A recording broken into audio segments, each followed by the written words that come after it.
Friends, ஒரு 2-3 மணி நேரமாக எங்கள் ஊரில் பயங்கரமான காற்று. நான் கூட தென்னை மரமே கீழே விழுந்துருமென்மோன்னு பயந்துட்டு அந்த அளவுக்கு காற்றடிச்சிட்டு இருக்குதுங்க ஃப்ரெண்ட்ஸ்.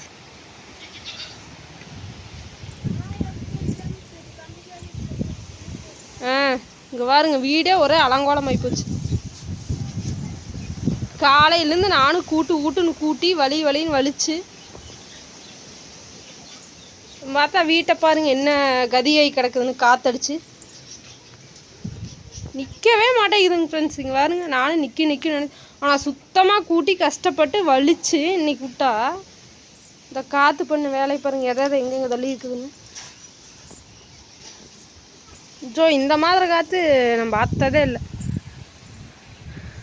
1/2 மணி நேரம் 1/4 மணி நேரம் வரும். ஆனால் இது என்னடானா 2-3 மணி நேரமாக தொடர்ந்து வந்துட்டே இருக்குதுங்க ஃப்ரெண்ட்ஸ். நிற்கிற பாட்டை காணுங்க பாருங்க, பாயெல்லாம் அலசி போட்டால் எங்கெங்கேயும் விழுந்து கிடக்குது.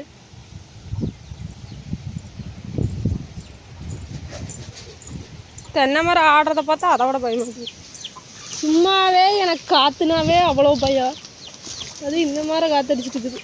வேலை செய்யணுமே அப்படின்ட்டு செஞ்சுட்டு இருந்தேன் இவ்வளோ நேரமாக. இல்லாட்டி வெளியவே வர மாட்டேன். எனக்கு காற்றுனாவே அவ்வளோ பயம். இது எடுக்கவே முடியல ஃப்ரெண்ட்ஸ்.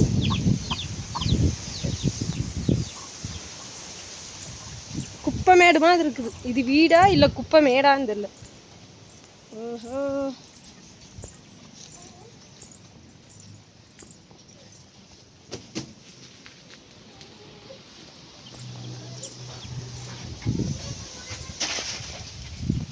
எதை எங்கெங்கேயும் விழுகுது. தகரம் வேற தூக்குது. ஆடுங்க ஆடுது. எப்போத்தான் அந்த காற்று நிற்குமோ. இன்னதுக்கப்புறம் தான் அதெல்லாம் சுத்தம் பண்ண முடியும் ஃப்ரெண்ட்ஸ். தகரம் வேற தூக்குதுடப்பா. மேலே இருக்கிற தகரம்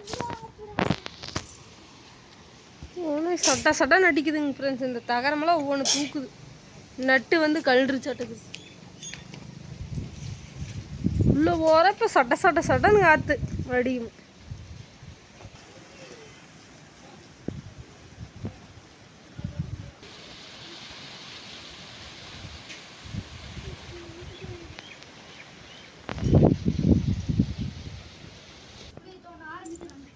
நாட்டுக்கு கொண்டு வந்து வச்சது காஞ்சி கருவாடாகி கிடக்குது.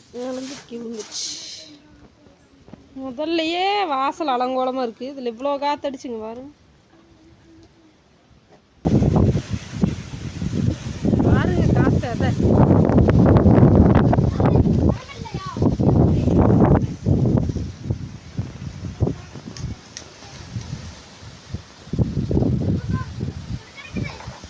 தென்னை மரத்தை பார்த்தா தான் எனக்கு பயமாக இருக்குது.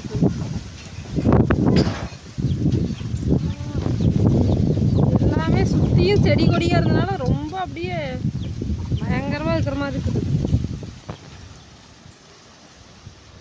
வெயில் லைட்டாக வந்துடுச்சு. இருந்தாலும் காற்று நிற்கவே இல்லை. இன்றைக்கி இவ்வளோ நேரம் காற்று தொடர்ந்து அடிக்குது. இதில் ஓகே, காற்றெல்லாம் நின்னதுக்கப்புறம் இதை கிளியர் பண்ணிக்க வேண்டியதான்.